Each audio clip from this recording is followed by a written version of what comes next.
My name is Adam Falk. I'm a senior here at UW-Madison, and I was in charge of designing the Halligan bar for this year's cast and seal competition.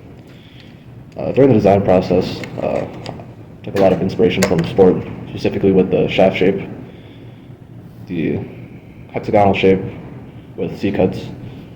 Took a lot from the sport of lacrosse, which I played throughout middle and high school.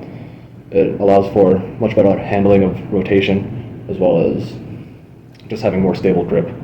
That, along with the 1-inch diameter of the shaft, allows for adequate strength, as well as being able to really wrap your hands around and get a good grip, especially with thick gloves that most firefighters would be wearing while using this.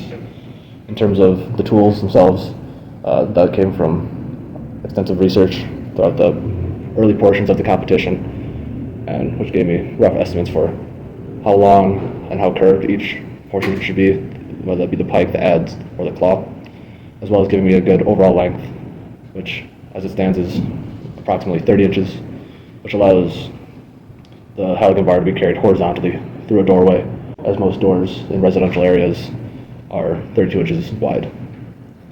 All in all, I'm very happy. Right, my name is Ivan Cermak. I'm a junior at UW-Madison. Before our Halligan bar, we chose to use 4340 because it's something that our sponsor Metaltech could cast, and it has pretty good mechanical properties, and it's something we could temper. And we chose to use investment casting because of its good surface finish and dimensional stability. So basically we 3D printed our Halligan bar pattern in a couple different pieces and glued it together. And we mounted that on a wax gating system that consisted of a short vertical screw connected to a horizontal runner.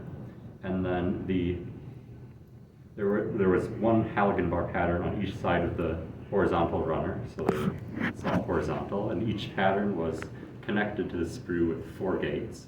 So we had a total of 2 molds, each with 2 Halligan bars. And so basically these patterns were then coated with ceramic, and then the wax and plastic inside was melted out to create the empty mold, and the metal was poured in.